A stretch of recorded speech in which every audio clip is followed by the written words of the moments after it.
আসসালামু আলাইকুম ওরহমতুল্লাহি ওবরাকাতুহ। বিসমিল্লাহির রহমানির রহিম। আলহামদুলিল্লাহি রাব্বিল আলামিন ওয়াল আকিবাতু লিল মুত্তাকিন ওয়াসসালাতু ওয়াসসালামু আলা নাবিয়্যিহি মুহাম্মাদিন ওয়া আলিহি ওয়া আসহাবিহি আজমাইন। আম্মা বাদ। সম্মানিত দিনদার ভাই বোনেরা, আজ আমি আপনাদের সামনে যুবক বন্ধুদের কমন দুটো প্রশ্নের অ্যান্সার করব। বন্ধুরা, আমার এই চ্যানেল খোলার পর থেকে নারী ও পুরুষের যৌন রোগ ও তার সমাধান নিয়ে আমি বেশ কিছু ভিডিও আপলোড করেছি। আলহামদুলিল্লাহ, প্রত্যেকটা ভিডিও আপনাদের কাছে সমাদৃত হয়েছে, লাখ লাখ বার ভিউ হয়েছে আলহামদুলিল্লাহ। তো বন্ধুরা আমার, আজকে আপনাদের সামনে আমার কিছু যুবক বন্ধুরা বারবার একটা বিষয় নিয়ে ভিডিও করতে বলছেন এবং তারা জানতে চাচ্ছেন যে তাদের এই সমস্যাগুলো আসলেই কি সমস্যা নাকি এটি একটি স্বাভাবিক বিষয়। এ বিষয় নিয়ে আমাকে কথা বলার জন্য রিকোয়েস্ট করছেন, তাই আমি তাদের সেই দুটো প্রশ্নের অ্যান্সার আজকে করব। তো বন্ধুরা আমার, যারা যুবক রয়েছেন, তরুণ রয়েছেন, তারা বিশেষ করে ভিডিওটি স্কিপ না করে শুরু থেকে শেষ পর্যন্ত দেখুন, ইনশাআল্লাহ সমাধান পেয়ে যাবেন। এক নম্বর কথা হচ্ছে, যারা মনে করছেন যে তাদের লিঙ্গ হস্তমৈথুনের কারণে ছোট হয়ে গেছে, তাদেরকে বলছি আপনার লিঙ্গ আসলে কত ইঞ্চি ছোট হয়ে গেছে। লিঙ্গের একটা স্বাভাবিক মাপ রয়েছে। এই লিঙ্গ একদম নিস্তেজ থাকা অবস্থায় সে যদি 1 থেকে 1.5 ইঞ্চি বা 2 ইঞ্চি যদি থাকে, একদম এনাফ আপনার লিঙ্গ। অর্থাৎ লিঙ্গের স্বাভাবিক ধর্ম হচ্ছে সে নিস্তেজ অবস্থায় 1 থেকে 1.25 ইঞ্চি বা 2 ইঞ্চির মতো থাকবে, আর উত্থিত অবস্থায় সে 3 ইঞ্চি, 3.5 ইঞ্চি বা 4 ইঞ্চি পর্যন্ত থাকবে। এখন যে কোনো মানুষের লিঙ্গ একটু ঠান্ডা আবহাওয়ায় একটু গোসল করে যখন আমরা উঠি, এক কথায় যখনই সে ঠান্ডা পরিবেশটা পায় তখন সে ছোট হতে থাকে এবং এটি তার একটা স্বাভাবিক প্রক্রিয়া। আপনারা দেখবেন যখন আপনি গোসল করে উঠতেছেন লিঙ্গটা একদম খিচে ছোট হয়ে আছে, অথবা আপনি বৃষ্টিতে ভিজেছেন লিঙ্গটা একদম খিচে ছোট হয়ে আছে, অথবা শীতের দিনে আপনি এই যে প্রসাব করার পরে একটু পানি খরচ করেছেন লিঙ্গটা একদম ছোট হয়ে আছে। তো লিঙ্গ স্বাভাবিক অবস্থায় একদম 1 ইঞ্চি 1.5 ইঞ্চির মতো থাকবে, এটি হচ্ছে স্বাভাবিক। এখন এই যে স্বাভাবিক অবস্থাটা দেখে যদি আপনারা কেউ মনে ভাবেন যে আপনার লিঙ্গটা আসলে অনেক ছোট এবং ছোট হয়ে যাচ্ছে, দিন দিন শুকিয়ে যাচ্ছে, আমার মনে হয় যে এটি প্রথমত একটা ভুল ধারণা। তো বন্ধুরা আমার, এরপরে আমি কিন্তু শেষ দিকে কথা বলবো যে সত্যিই যদি আপনার লিঙ্গ ছোট হয়ে থাকে তাহলে সেটি কোন কোন খাবারের মাধ্যমে, কোন কোন ঔষধ প্রয়োগের মাধ্যমে আপনি সেটিকে বড় করবেন, সেই কথাটি আমি বলবো। তবে প্রথম আপনাকে আমি বুঝিয়ে দিচ্ছি যে আসলে আপনাকে বুঝতে হবে যে এটি কি স্বাভাবিকভাবে আছে নাকি অস্বাভাবিক ছোট হয়ে গেছে কোনো একটা রোগের কারণে বা কোনো অস্বাভাবিক কোনো কারণে এটি ছোট হয়ে গেছে কিনা। প্রথমত এটি যাচাই বাছাই করার পরে যদি আপনি বুঝতে পারেন যে না এটি ছোট হয়ে গেছে, তখন আপনার চিকিৎসার প্রয়োজন আছে। কিন্তু স্বাভাবিকভাবে আমার বিশ্বাস, আমার একিন, এবং আমি যতটুকু এই বিষয় নিয়ে গবেষণা করেছি, পড়াশোনা করেছি, তাতে আমাদের দেশের অধিকাংশ মানুষ একটা ভুল ধারণা পোষণ করে যে তার লিঙ্গটা অনেক ছোট হয়ে যাচ্ছে হস্তমৈথুনের কারণে। আসলে বিষয়টি সেরকম না, এটি একটা স্বাভাবিক ঘটনা। দ্বিতীয় যে প্রশ্নটি আপনারা করে থাকেন যে হস্তমৈথুনের কারণে আমার অন্ডকোষ ঝুলে গেছে, এটি একবার নয়, দুবার নয়, আমার মনে হয় 1000 বার এই কমেন্টটি আমি পেয়েছি আমার এই চ্যানেলে। মূলত এই বিষয়গুলো নিয়ে আমার ভিডিও করতে একটু ইতস্তত আমার লাগে, তারপরও যুবক বন্ধুদের সন্তুষ্ট করার জন্য আমার অনেকগুলো রিকোয়েস্ট হয়ে গেলে তখন আমার বলতেই হয়। সেটি হচ্ছে, এখানেও একটি কথা আমি বলি, অন্ডকোষেরও একটি স্বাভাবিক ধর্ম আছে। এই অন্ডকোষ ঠান্ডায় সে ছোট হয়ে যায়।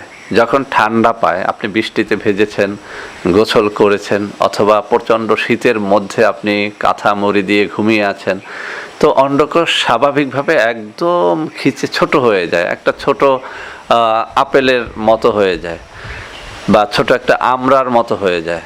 কিন্তু যখন গরমের সিজনটা আসে তখন অন্ডকোষের সিস্টেম অনুযায়ী সে কিন্তু ঝুলে পড়ে।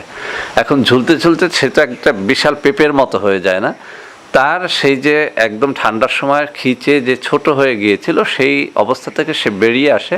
অর্থাৎ সে স্বাভাবিক অবস্থায় যতটুকু ঝোলার ততটুকু সে ঝুলেই পড়ে, কেননা তার একটা ওয়েট আছে, তার ভিতরে দুটো বিচি রয়েছে, কিছু পানি রয়েছে, সব মিলে তার গায়ে একটা ওজন আছে, সেই ওজনে সে একটু হলেও ঝুলে পড়ে। এখন এই যে অন্ডকোষের একটি স্বাভাবিক ধর্ম, ঠান্ডায় সে খিচে ছোট হয়ে যাওয়া, গরমে সে একটুখানি ঝুলে পড়া।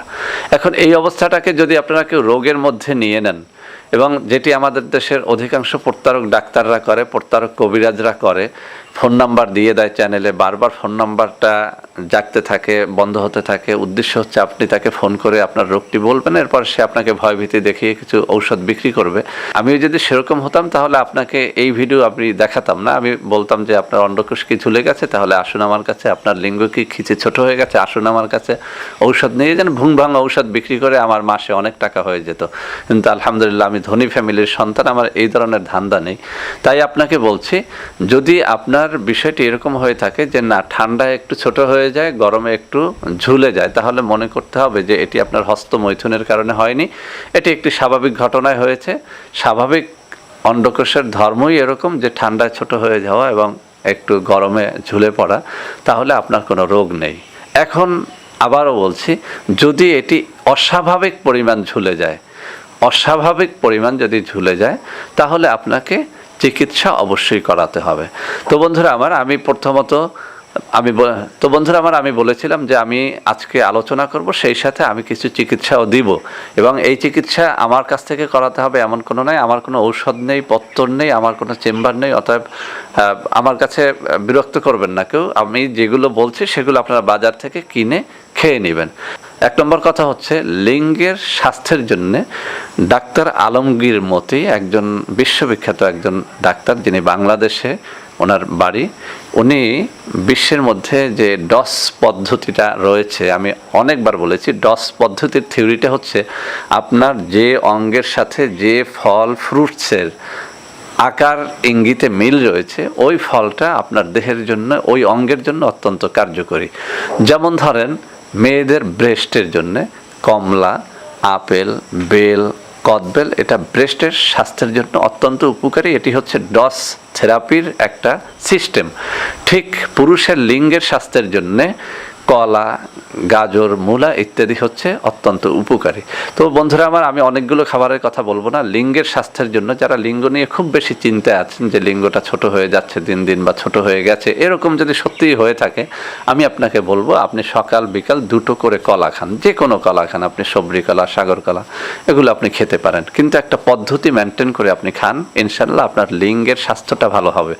সেটি হচ্ছে আপনি কলার সাথে কিশমিশ, পাকা কলার সাথে কিশমিশ, আপনি সব থেকে বেটার হয় আপনি বাসায় কিশমিশ তৈরি করে নেবেন। আমি কেমন করে বোঝাবো, এটি খুব সহজ। একদম বাজার থেকে তাজা আঙ্গুর আপনি কয়েক কেজি কিনে আনবেন, সেটিকে কিছুক্ষণ সময় আপনি ফুটন্ত পানির মধ্যে ফোটাতে থাকবেন।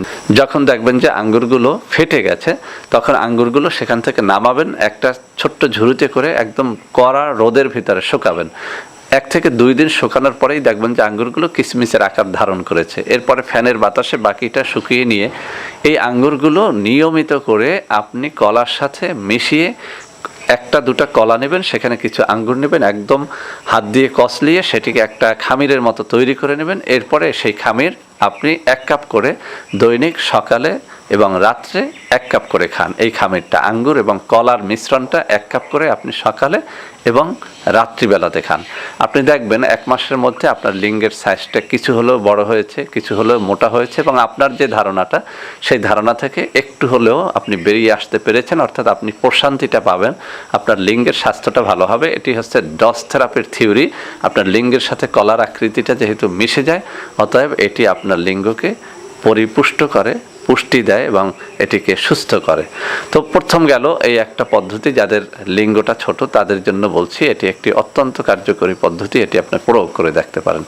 দ্বিতীয় যে পদ্ধতিটি বলবো, যাদের অন্ডকোষ ঝুলে গেছে তাদের জন্য, এটিও খুব খেয়াল করে শোনার চেষ্টা করবেন। অন্ডকোষ ঝুলে যাওয়ার রোগটা সাধারণত হয় খুব ধরনের, যার কষা রয়েছে, পায়খানা বা প্রস্রাবে যার জ্বালাপোড়া রয়েছে, বা পায়খানা করতে যার খুব কষ্ট হয়, এই কথুনি দিলে কিন্তু আপনারা খেয়াল করে দেখবেন, যখন আপনি কথুনি দিচ্ছেন তখন 2টা কাজ হয়। একটা হচ্ছে লিঙ্গ থেকে অনেকের পেঁপের কষের মতো বের হয়, আবার অনেক সময় দেখা যায় কথুনি দেওয়ার কারণে অনেক সময় অন্ডকোষটা খিচে উপরের দিকে উঠে যায়।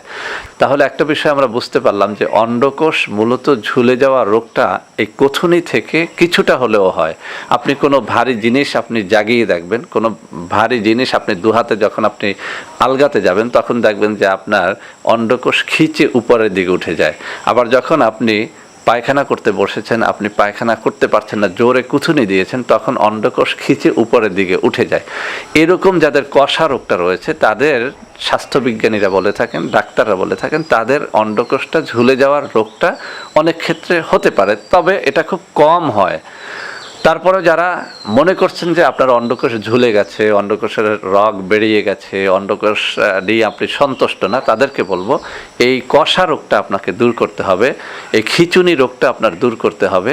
তাহলে দুটা জিনিস আপনি খেতে পারেন। একটা হচ্ছে আপনি ইসবগুলের শরবত এবং তোকমা দানার শরবত। আপনি সকালে 1 গ্লাস ইসবগুলের ভুসি, সেটিকে সামান্য ইক্ষু গুড় মিশিয়ে অথবা সামান্য মধু মিশিয়ে আপনি শরবত করে খেতে পারেন। রাত্রিতে তোকমা দানার 1 গ্লাস শরবত খেতে পারেন, সামান্য আপনি মধু অথবা ইক্ষু গুড় মিশিয়ে একটু শরবত করে খেতে পারেন।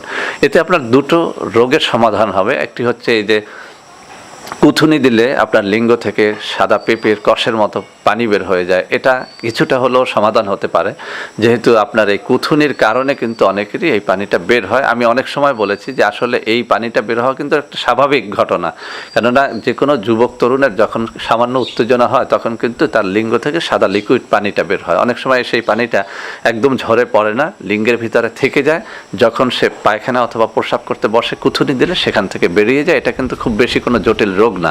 তারপরে এই কুথুনি দেওয়াটা যাতে বন্ধ করা যায় সেজন্য ইসবগলের ভুসি এবং এই তোকমা দানার শরবত, এটি যদি আপনি সকালে এবং বিকালে খেতে পারেন তাহলে আপনার এই অন্ডকোষ ঝুলে পড়া এবং এই যে লিঙ্গের অগ্রভাগ থেকে আপনার কুথুনি দিলে সাদা পেঁপের কষের মতো বা ডিমের লালার মতো যে বের হয়, অর্থাৎ কুথুনি যখন আপনার বন্ধ হবে তখন আপনার এই পানিটা পড়ার কিছুটা হলেও বন্ধ হবে। তো বন্ধুরা আমার, আমি এই ঔষধ বিক্রি করি না। আপনারা ভালো কোনো দোকান থেকে ভালো 1 নম্বর ইসবগুলের ভুসি, 1 নম্বর তোকমা দানা খরিদ করে নেবেন, কিনে নেবেন এবং নিয়মিত এটা খেতে থাকুন। ইনশাআল্লাহ এই অন্ডকোষ ঝুলে পড়াটা কিছু হলেও আপনার রোধ হবে ইনশাআল্লাহ। আর সবথেকে বড় কথা, মনের মধ্যে শক্তি রাখুন, আপনার বিশ্বাস করতে হবে যে আপনার লিঙ্গ ঠিক আছে, আপনার অন্ডকোষও ঠিক আছে। যদি সেখানে কোনো ব্যথা না থাকে, পানি না থাকে, ফুলে যাওয়া না থাকে, তাহলে এটি আসলে আপনার জন্য কোনো সমস্যা নয়। তো বন্ধুরা আমার, ভিডিওটি ভালো লাগলে লাইক করবেন, কমেন্ট করবেন, শেয়ার করবেন, আমাদের চ্যানেলটিকে ভালোবেসে সাবস্ক্রাইব করবেন। আল্লাহ হাফেজ। আসসালামু আলাইকুম ওয়া রাহমাতুল্লাহি ওয়া বারাকাতুহু।